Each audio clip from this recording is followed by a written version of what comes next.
Hi everybody, welcome to our channel. I'm Wasifa. In today's video, I want to give you some practical help when you're dealing with native English speakers, okay? And we're going to look at two-word questions because I've found over many years that some people, when they are given these questions, when they hear them, they don't know how to react. They try to build out the question and they get a little bit confused because the questions are very short and very contextual. Now, what does that mean? These questions, you need to understand what is happening in the context, what is happening around the conversation, and not worry too much about specific words or grammar or anything like that, okay? So I'll give you an example. When somebody asks you, what for? What for? Basically, they're asking you why. You asked, you want to use something or you asked to be given something, and they'll say, oh, what for? Or they'll say, how come?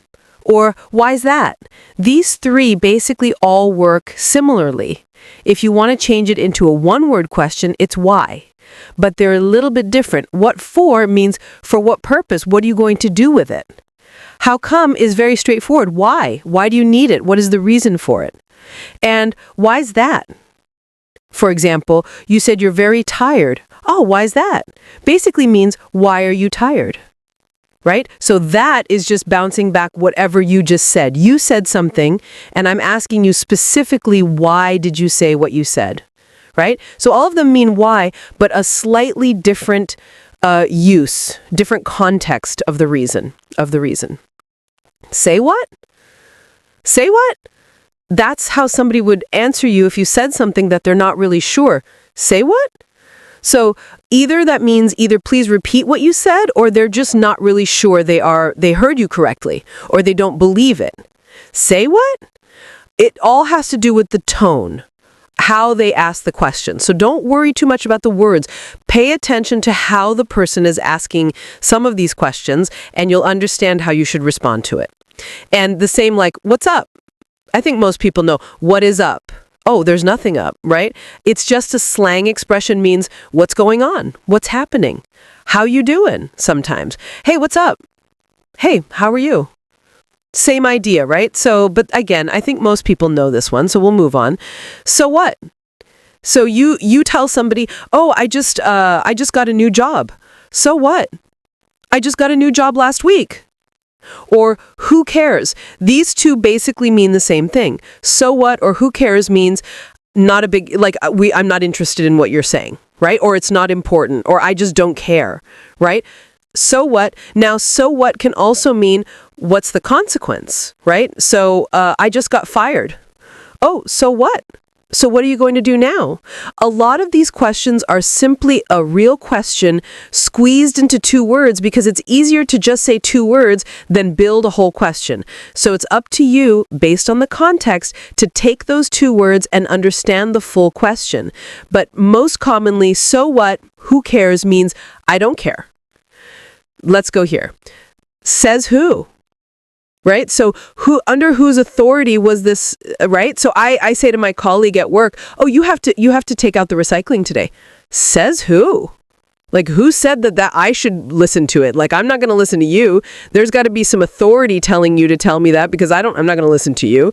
This is a little bit of an attack. If somebody says who, means they're challenging you. They don't want to do what you ask them to do, and they're going to say, yeah, show me. Tell me. The boss has to tell me to do this. I'm not going to listen to you.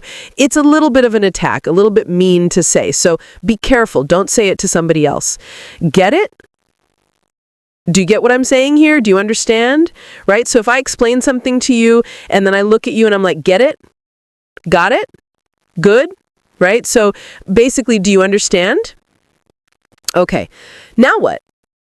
So we finished doing something and now we're standing around. Now what? So what do we do from now? Like, what do we do going forward? Or basically, what is the result of whatever just happened here? How so? If you explain something to someone, or you make some sort of expression of an idea, they're going to say, how so? How is this possible? Or how is this true? Or how is this going to happen? Right? Basically, what they're saying is explain. Explain what you just said so I understand how it's real, or etc. How's it going to happen? Now, I'm organizing a little bit of a party, or I'm organizing a bit of a project, and I say, this is what I'm going to do. You in? You in? Or if there's a group of people, who's in? Who wants to join? Or you in? Do you want to join? Do you want to become involved in this situation, this project, etc.? You in? But the key is that it's a very quick expression. You in? Make sure you understand the you and the in, and then the context, and say whether you want to join or not. Now, this one is a bit slang. What gives? What gives? Basically, why did you do that? It could be one example of what this means. What gives, like, why did you do that? And it doesn't make sense to me. It's a little bit of a surprised expression. What gives? Like, why did you say that? Why did you do that? Why is this happening? Etc. It's a little bit of a shocked expression. You good?